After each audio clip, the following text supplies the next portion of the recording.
Telugu Desam party ఆధ్వర్యంలో కూటమి ప్రభుత్వం ఏర్పడి 6 మాసాలు కూడా పూర్తి అయింది.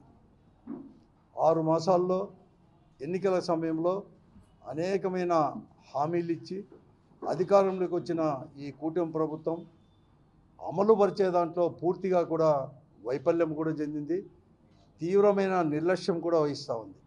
ఒక పెన్షన్లు ఇచ్చే మినహా ఏ హామీని కూడా అమలు పరిచిన ఘనత ఎవరికైనా దక్కిందంటే ఈ కూటమి ప్రభుత్వం మాత్రమే దక్కింది. ఇవే కాకుండా ఈరోజు ప్రజల యొక్క సమస్యలు, ముఖ్యంగా రైతాంగ యొక్క సమస్యలు, ఇవన్నీ కూడా ఎక్కడ వేసిన గొంగలి అక్కడే ఉన్నట్లుగా అయిపోయింది. ఈరోజు రైతులు చాలా సమస్యలు కూడా ఎదుర్కొంటున్నారు. ఒకవైపు అతివృష్టి అనావృష్టిని ఎదుర్కొని కష్టపడి పండించిన పంటను కూడా అమ్ముకోలేని పరిస్థితుల్లో ఈరోజు అనంతపురం జిల్లాతో పాటు ఈ రాష్ట్రం అంతా కూడా ఉంది.